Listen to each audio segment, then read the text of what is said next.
साथियों, एक बार फिर आप सभी का स्वागत अभिनंदन है। जैसा कि आप सभी को पता है कि बेहतरीन टॉपिक के साथ पूरी Gyandhara academy online digital platform के साथ आप सभी के बीच में प्रयास करती है कि क्या हम नया बच्चों के लिए करें।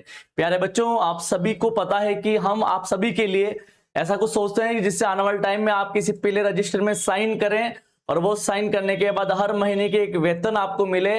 इसको बोलते हैं गवर्नमेंट जॉब। बिल्कुल जी हाँ, मैं आप सभी के लिए प्रयास करना चाहता हूं हमारी टीम के माध्यम से।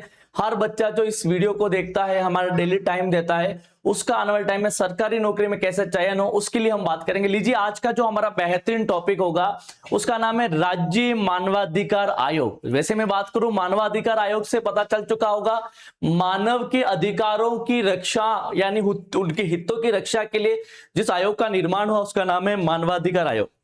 मानवाधिकार आयोग जो है, वैसे आप सभी को ये पता होना चाहिए कि आज ग्रामीण परिवेश की बात करूं या उन लोगों की बात करूं सच में जिसका अपने आप में उनको लगता है मेरा धनी दोरी कोई नहीं है, तो मानवाधिकार आयोग उन तमाम मानवों के हितों की रक्षा करता है। उनके साथ शोषण नहीं हो, उनके साथ छुआछूत नहीं हो, उनके साथ ऐसी कोई एक्टिविटी नहीं हो जिससे उस व्यक्ति को यह लगे कि यार मेरे अधिकारों का हनन हो रहा है।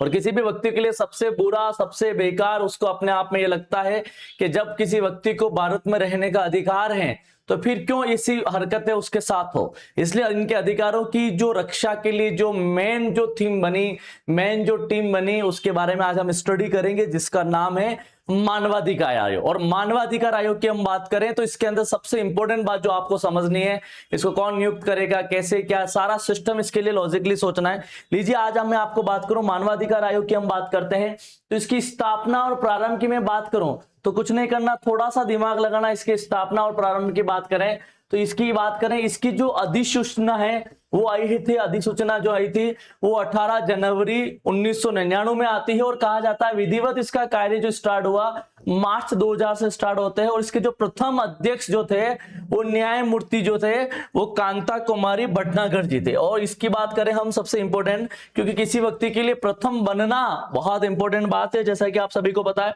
यदि मैं मानवाधिकार आयोग की मैं बात करूं तो इसके अध्यक्ष की जो अर्हता है, यदि बात करें इसके शर्तों की बात करें तो इसके जो अनिवार्य जो शर्तें हैं, सबसे इंपॉर्टेंट बात है कि इस आयोग का जो अध्यक्ष केवल एक सेवानिवृत्त उच्च न्यायालय का मुख्य न्यायाधीश हो सकता है, क्योंकि वही जानता है कि कैसे हितों की रक्षा होती है और कैसे हितों को बचाया जा सकता है, कैसे शोषण को कम किया जा सकता है। तो ध्यान रहे, किसी भी अध्यक्ष की बात करें मानवाधिकार आयोग की तो कोई सुप्रीम हाई कोर्ट के अंदर जो अध्यक्ष होगा सेवानिवृत्त, वही मुख्य न्यायाधीश इसका अध्यक्ष बन सकता है, ऐसा इसके अंदर नॉर्म से।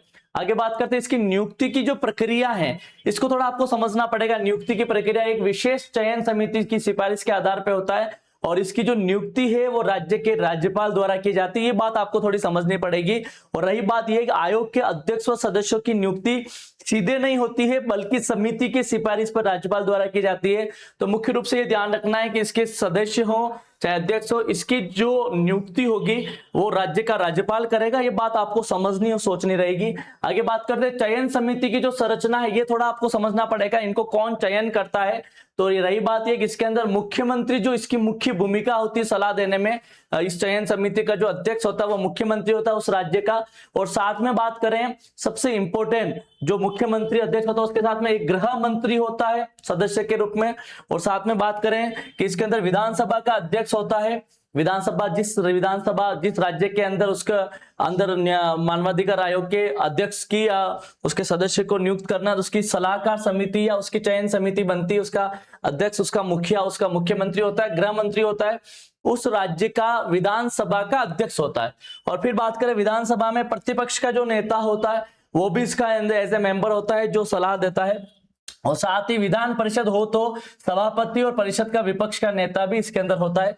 तो इस तरीके से मानवाधिकार आयोग की संरचना होती है, चयन समिति होती है। फिर हम बात करें इसके सदस्यों की जो पदावधि है यानी कार्यकाल है वो इस प्रकार, वैसे तो साधारण तरह कितने वर्ष होता है, 3 वर्ष होता है। और इनमें जो भी पूर्ण होता है या तो 70 वर्ष या 3 वर्ष, यानी मान लीजिए कि एग्जाम्पल कम उम्र में बन गया तो 3 वर्ष तक लागू होगा। और 70 के आसपास कोई व्यक्ति यहाँ का अध्यक्ष या सदस्य बना तो उसको 70 वर्ष के रूप में उसको माना जाता है और बात करें 70 वर्ष की आयु के बाद पद का धारण नहीं कर सकता, ये बात थोड़ा सा आपको समझनी और सीखनी पड़ेगी। लीजिए यदि मैं कहूं आपको इस आयोग के बारे में, तो इसकी स्थापना जो है 18 जनवरी 1999 में हुई। इसका कार्य का प्रारंभ 2000 मार्च में हुआ। मार्च 2000 में इसके प्रथम अध्यक्ष न्यायमूर्ति कांता कुमारी जी भटनागर थे, और इसकी जो नियुक्ति धारा 22 के अनुसार राज्यपाल करता है, और इसकी सिफारिश जो है वो एक कमेटी बनती, जिसका चयन समिति, जिसके अंदर मुख्यमंत्री उसकी अध्यक्षता करता है। इसको हटाने का जो अधिकार है या उसकी बात करें तो इसको केवल हाई कोर्ट के मुख्य सेवानिवृत्त मुख्य न्यायाधीश इसका उसको पद पे लाया जा सकता है उसके अध्यक्ष के रूप में। उसकी पदावधि की मैं बात करूं 3 वर्ष की अवधि होती है, या 70 वर्ष जो भी पहले होगा उसके रूप में माना जाएगा। वो धारा 24 के अनुसार इसकी मापदंडों को रखा गया है। इस तरीके से आप सभी ने आज जो टॉपिक पढ़ा, आज आपका खुद का एक टॉपिक जिसके अंदर हमने मानवाधिकार आयोग की बात की। Thank you so much, wish you all the best.